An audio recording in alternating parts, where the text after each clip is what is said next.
Le monde connaît un Jésus façonné par les siècles, celui des peintures, des dogmes, des mots répétés sans fin dans les églises, dans les chants, dans les traditions orales qui se sont transmises d'une génération à l'autre.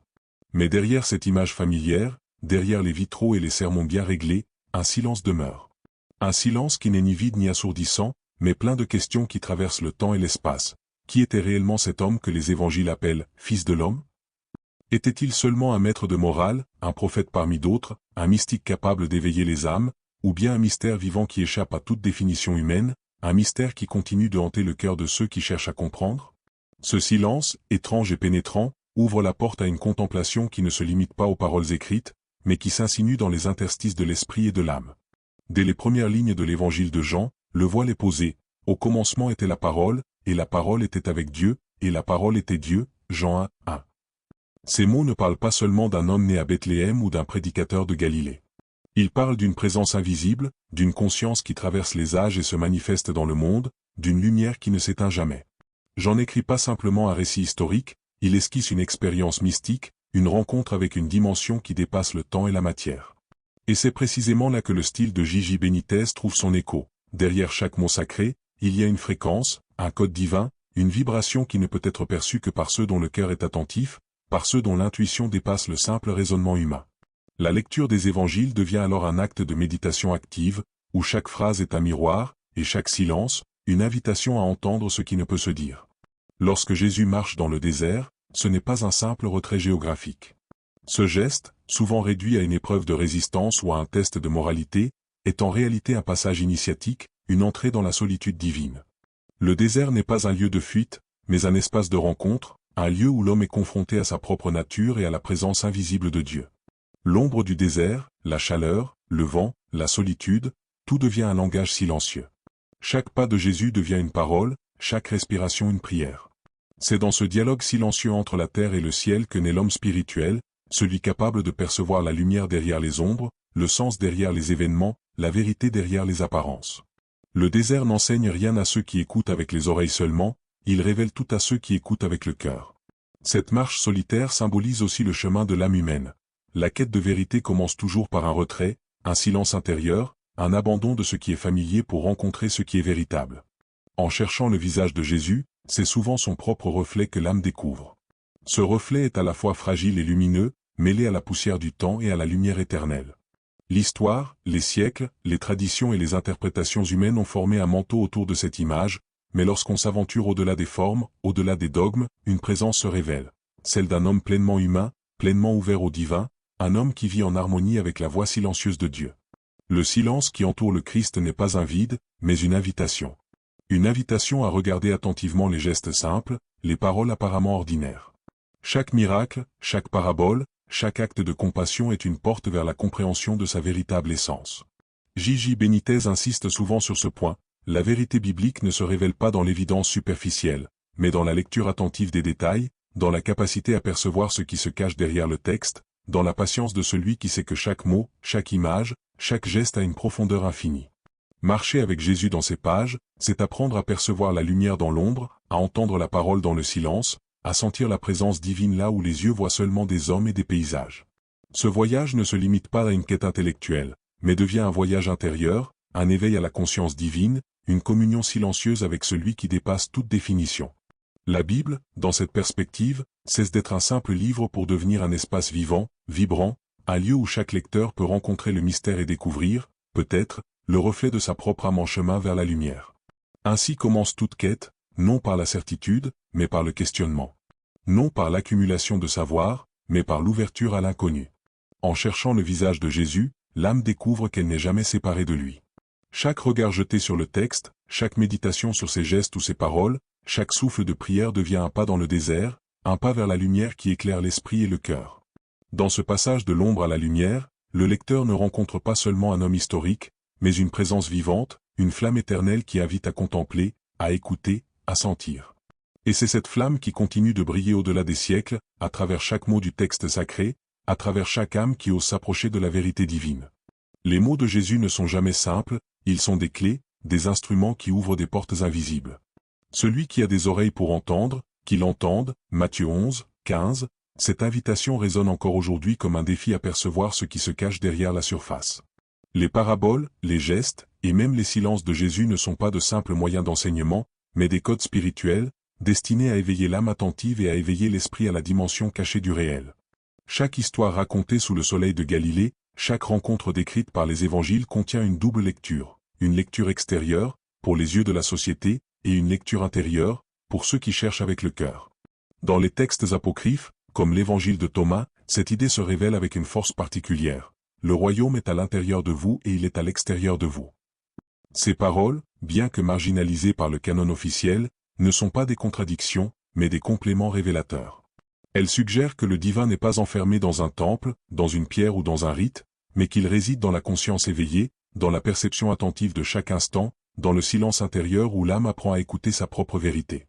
Le Christ, dans ses écrits, ne se limite pas à un personnage historique, mais devient un miroir spirituel, un point de convergence entre le visible et l'invisible, entre l'humain et le divin. Benitez, dans ses recherches, n'impose jamais une vérité unique. Il ne cherche pas à briser la foi, mais à déplacer le regard. Il invite à scruter l'espace entre les lignes, à observer ce que les mots semblent laisser de côté, à entendre ce que le texte ne dit pas explicitement.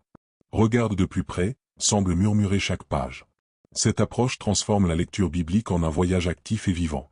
Le texte cesse d'être un simple récit historique ou un ensemble de doctrines et devient un terrain d'expérimentation intérieure, un lieu où le lecteur explore, questionne, médite, par moments, perçoit un éclat de lumière qui n'apparaît pas à ceux qui lisent superficiellement. Le langage de Jésus lui-même est codé dans la simplicité. Les gestes du pain et du vin ne se réduisent pas à un rituel, ils sont l'expression de la matière et de l'esprit, de l'humain et du divin qui se rencontrent dans la communion. Chaque parabole sur la semence ou le champ n'enseigne pas seulement une vérité morale, mais un processus intérieur, la croissance, la transformation, la patience nécessaire pour que la vie spirituelle germe et se déploie. Quand Jésus parle de naissance, il ne se limite pas à l'événement physique, il parle de renaissance intérieure, de l'éveil de l'âme à la conscience de sa propre lumière. Ainsi, chaque mot, chaque image, chaque scène devient une carte spirituelle, et la Bible elle-même se transforme en un guide pour le voyage intérieur, un guide qui accompagne celui qui cherche à retrouver la source, à comprendre le mystère caché derrière chaque geste et chaque parole. Le silence de Jésus est lui aussi un langage. Il ne se contente pas de ne rien dire, il enseigne par l'absence de mots. Chaque pause, chaque regard, chaque instant où il laisse ses disciples ou les foules dans le doute est un appel à écouter intérieurement, à saisir ce qui ne peut être transmis par le Verbe seul. Le message devient alors interactif. Ce que l'âme reçoit dépend de sa capacité à observer, à méditer et à percevoir la profondeur cachée dans ce qui semble simple ou ordinaire. C'est un langage qui exige patience et présence, et c'est là que réside la force du Christ. Il révèle le royaume non pas à ceux qui possèdent la réponse, mais à ceux qui osent chercher avec un cœur ouvert. Les paraboles peuvent être lues 1000 fois, et pourtant révéleront toujours un nouvel éclat de vérité à celui qui les approche avec une conscience éveillée. Le royaume est à l'intérieur, mais aussi à l'extérieur, dans le monde réel, dans les interactions humaines, dans la capacité à percevoir le divin dans chaque geste de compassion, dans chaque élan de pardon, dans chaque moment d'amour pur. Jésus ne livre jamais la clé en totalité, il la suggère, la montre par éclats, et invite chacun à la découvrir dans le voyage personnel de l'âme. Ainsi, le langage caché des évangiles n'est pas seulement un objet d'étude intellectuelle.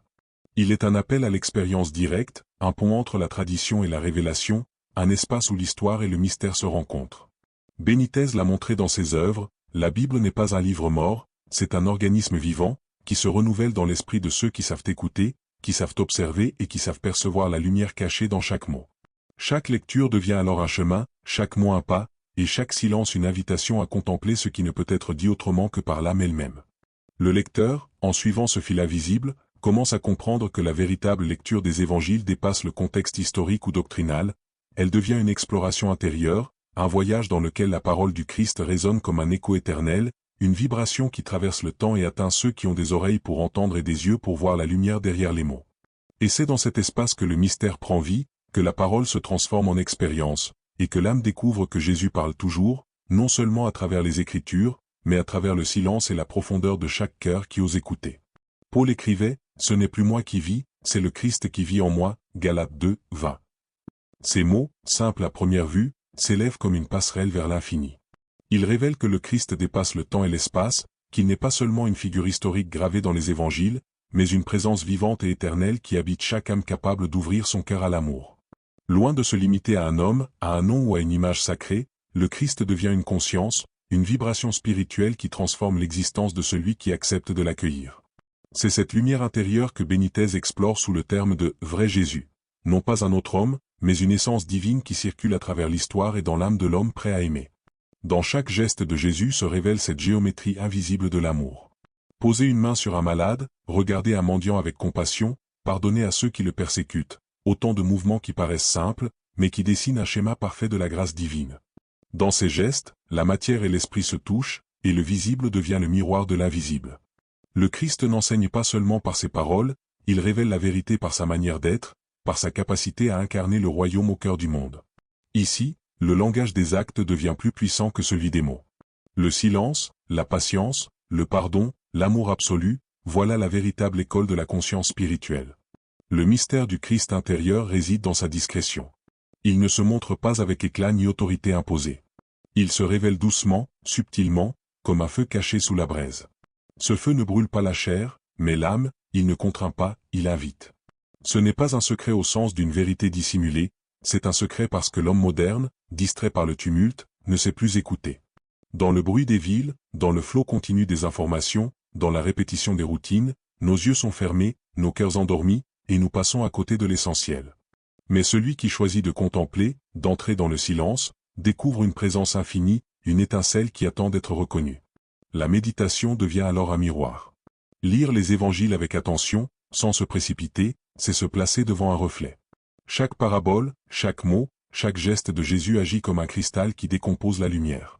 En observant attentivement, on reconnaît non seulement la figure du Christ historique, mais la flamme qui habite en soi, une parcelle du divin, un souffle du Verbe. Cette reconnaissance ne naît pas de l'étude doctrinale, ni de l'accumulation de connaissances, mais de l'expérience intime et vivante de la lumière. C'est là que se produit la transformation. L'âme, touchée par la présence du Christ, s'éveille et voit le monde avec un regard nouveau, plus profond, plus aimant, plus juste. Le vrai Jésus, selon cette lecture, est à la fois extérieur et intérieur. Extérieur, dans les récits, dans l'histoire et dans le souffle du monde, intérieur, dans l'âme de celui qui cherche, dans le cœur de celui qui contemple, dans la conscience de celui qui écoute le silence et les signes de Dieu. Cette dualité rend le Christ insondable et vivant à la fois, car il ne peut être enfermé dans un dogme, ni limité par un texte. Il se manifeste dans les gestes de bonté, dans les instants de pardon, dans les éclats d'amour sincère que l'on rencontre et que l'on donne. Là, il est présent, sans que l'on ait besoin de le chercher avec des yeux seulement, il s'offre à ceux qui ouvrent leur cœur et leur esprit. Le chemin du Christ intérieur est donc un voyage de perception. Chaque rencontre humaine, chaque événement de la vie, chaque souffle de silence devient un lieu où il peut se révéler. L'homme qui observe, qui écoute, qui se laisse toucher par ce mystère, comprend peu à peu que l'histoire de Jésus n'est pas seulement un récit passé. C'est une carte, un guide, un enseignement qui traverse le temps et atteint chaque âme prête à recevoir. La présence du Christ transforme l'ordinaire en extraordinaire, le quotidien en expérience sacrée, et chaque souffle devient un moyen de communion avec la lumière invisible.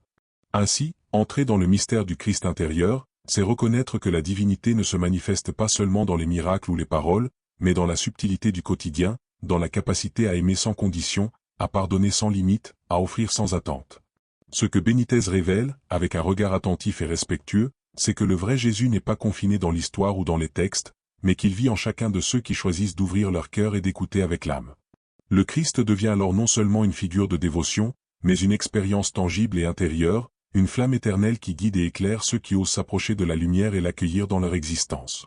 Le dernier enseignement du Christ n'a pas été prononcé par des mots, mais par un silence, celui de la croix. Père, entre tes mains je remets mon esprit, Luc 23, 46. Ces paroles sont une offrande, mais aussi une clé pour comprendre tout le reste, l'abandon total de l'humain dans la volonté divine. Benitez dirait que ce moment n'est pas une fin, mais une transmission. Ce silence résonne encore dans le cœur de ceux qui cherchent. Là où l'histoire s'arrête, la révélation commence. Le Christ ressuscité n'est pas seulement celui qui a vaincu la mort, mais celui qui enseigne à travers la présence invisible. Chaque fois que l'âme pardonne, aime ou comprend, elle refait le chemin du Golgotha à la lumière. Voilà le véritable mystère, non pas ce que les hommes ont caché, mais ce que Dieu continue de révéler à ceux qui se taisent pour écouter. Et peut-être que, dans ce silence, nous découvrons enfin le visage du vrai Jésus, celui qui n'est pas dans les dogmes, ni dans les débats, mais dans la lumière tranquille qui habite le cœur de celui qui cherche sincèrement la vérité.